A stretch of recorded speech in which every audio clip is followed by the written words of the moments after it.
nandito tayo ngayon sa isang area kung saan medyo maraming mga damo. Mayroong mga iceberg doon. Maya-maya pupuntahan natin. Ito yung isa kunin natin. Yan, subukan natin ito. Tigas.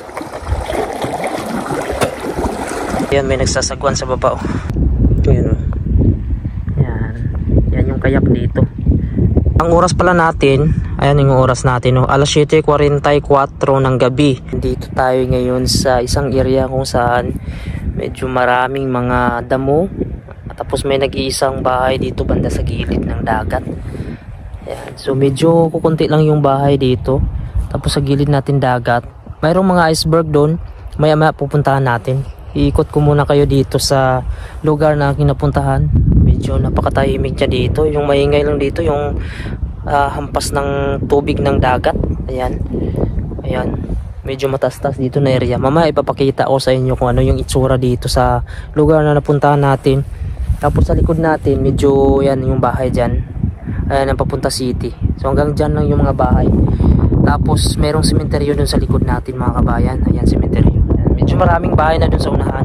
Pero dito may dalawang bahay pala magkatabi. Tapos may nagpapasyal dun ng mga tourist dun sa unahan. Ayan. Tara samahan nyo ako at ipapakita ko sa inyo dito yung iceberg dito at yung gilid dun ng dagat. May mataas na iceberg dun. Bibidyoin muna natin itong view dito mga kabayan kung anong makikita nyo dito. Ayun mga kabayan, umpisahan ko na mga kabayan. Iikot ko kayo dito sa lugar na napuntahan natin. Ang oras pala natin, ayan yung oras natin, alas 7:44 ng gabi. 6 degrees yung lamig natin. So hindi siya masyadong malamig kasi nga may araw. Ayan, iikot natin yung camera mga kabayan para makita nyo talaga. Ito medyo malagaw-lago yung mga kon dito, damo. Tapos nag-uumpisang tumutubo yung mga bulak ito. Yan, ito yung mga bulak dito. Magtataas pa to sila mga kabayan kasi sibol pa lang ngayon ng mga damo dahil nga sa temperatura dito ay tumataas siya. Ngayon 6 degrees. Pag umabot na yan ng mga 8, 10, medyo warm na siya dito. Ito may nag-iisang, di ko alam kung ano to, simbahan ba to?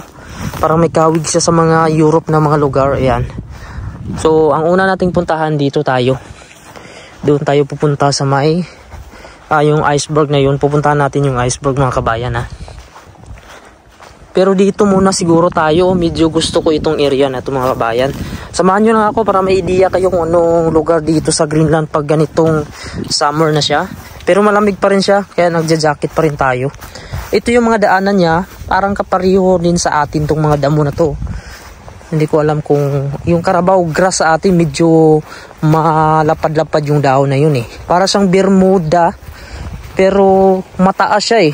Yung Bermuda kasi sa atin medyo gumagapang na yun eh. Ayan siya. Ito yung mga damo na to. Ayan. So titingnan natin dito sa taas. First time kong mapuntahan to dito.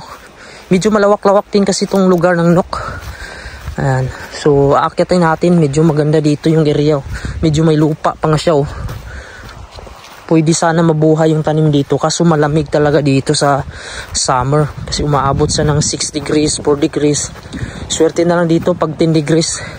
Ganitong panahon 6 degrees medyo mainit-init. Ayan. Wala talaga siyang kuwan mga kabayan o mga puno. Ang ganda ng lugar dito. Napakatahimik. First time ko makapunta dito. Ayan. Nandun pala may mga tao din doon. Oh. May mga turista kasi napunta dito pag ganitong mga buwan. Ayun, may mga tao doon. Oh. Ayan sila. Ayun. Marami sila. Oh. Ayan, marami kasi mga turista ngayon. Tapos ang mga bahay, tingnan mo. Ayan. Mga bahay dyan, ang gaganda no. Andyan ang nakahilera sa gilid. Sa unahan yan yung city. Ito yung buong paligid natin ngayon. Oh. Dito tayo sa medyo mataas. May mga ice sa gilid. Oh. Andun yung iceberg. May iceberg dyan sa likod. Tapos dito may maliit na iceberg. Ayan, ito yung paligid natin. May iceberg din doon. So ngayon puntahan natin to dito mga kabayan ha. Doon tayo sa may iceberg kasi medyo malaki yung iceberg dito. Ito na yung lugar dito.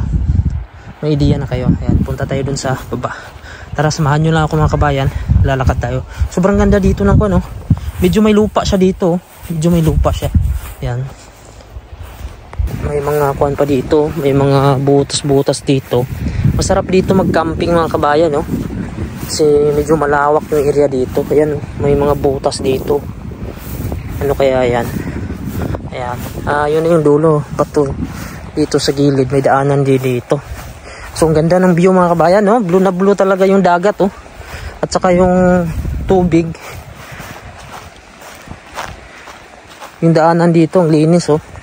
Sarap dito mag-hiking. Mag-camping din. Sarap dito magtayo ng tent.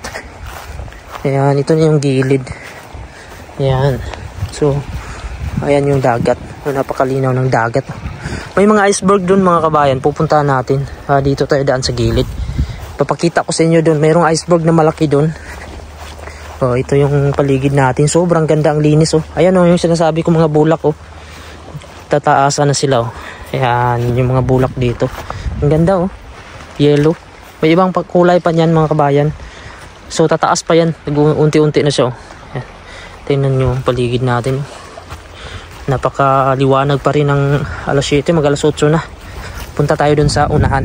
Yan. Sundan nyo lang ako dito para makita nyo din kung ano yung itsura talaga ng Greenland pagka summer. Yan. Ito yung kung dito, malabong yung mga damo dito. Magkapareho lang talaga mga kabayan sa lugar natin. Pero ang gaganda lang ng mga bahay nila dito, ang kukulay, halos magkakapareho.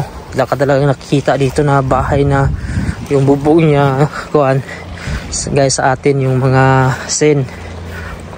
Hindi pwede dito dahil nga malamig sa buong taon. At dito na tayo. Low tide pala yung dagat ngayon kasi hanggang dito yung dagat ngayon, yung tubig niya. Dito tayo sa gilid daan. Napakaganda maglakad-lakad dito. Pagkawala ng stress. Yan. So, daming bato. Puntahan natin doon sa unahan. Yan, yung mga bato dito. Ang gaganda ng mga bato. Ang bilog. Ayan, yung ice. Pinakaunang ice na makita natin ngayon. May mga tourist pa doon. Hindi yan sila taga dito. Kundi nagpasya lang yan sila dito. Pagka ganito kasi mga panahon, maraming napunta dito ng mga sasakyang pandagat. Yung mga cruise ship, yung kahit yung mga maliliit lang.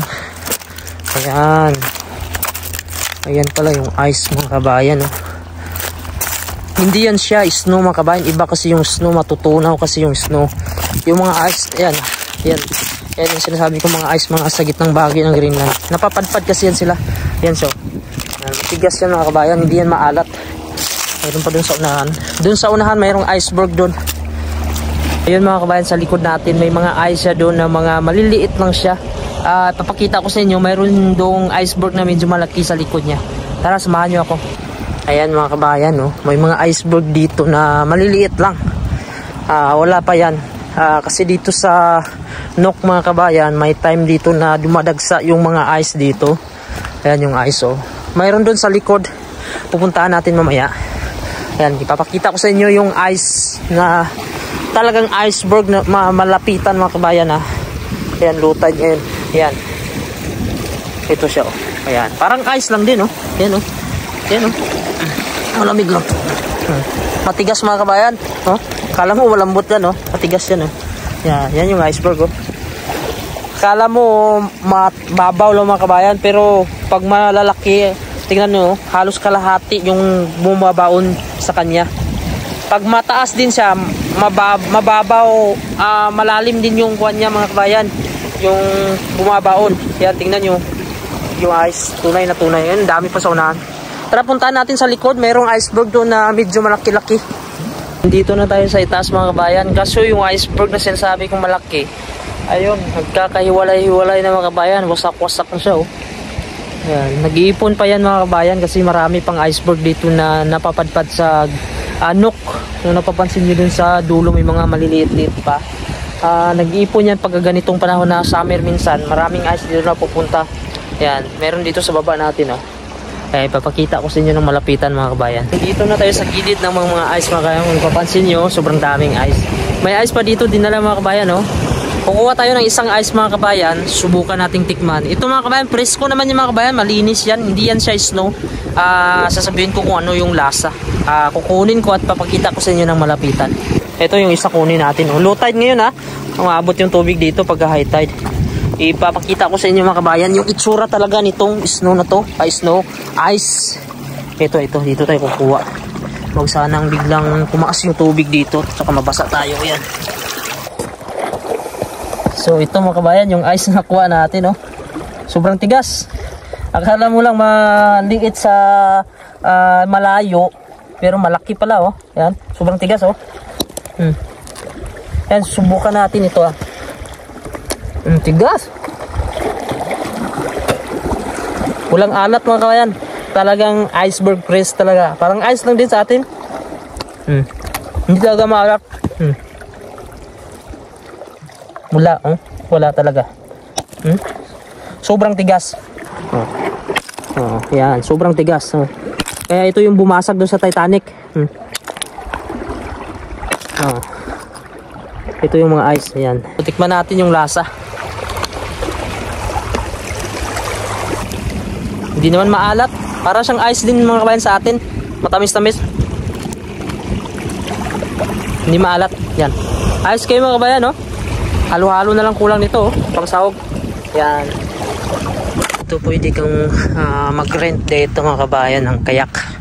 Ito yung ginagamit nila. Ayan, may nagsasagwan sa baba, oh. Ito yung kayak. Ayan, may nagsasagwan sa baba. Ito yung gagamitin nila. Napakagaling din, oh. Ayan, oh. Nagsasagwan siya sa mga iceberg.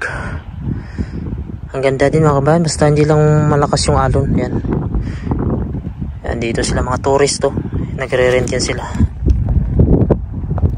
Ayan, oh. Yan. Yan yung kayak dito. Sagwan siya. Nandito na tayo mga kabayan. Malapit sa ating sasakyan. Yan sa likod natin. Yan yung mga bahay na papunta sa city. Ayan. So hanggang dito na lang yung aking video mga kabayan, no? Ang oras natin, no? Alas 8:30, mag-alas 9 na. And maraming salamat po sa laging panonood. Huwag nyo naman po kalimutan i-subscribe ang aking YouTube channel. Pindutin nyo na din yung bell notification para updated kayo kung may bago tayong mga video. Para sa susunod mga kabayan, mangunguha tayo doon ng mga iceberg mga kabayan pag malaki-laki na yan.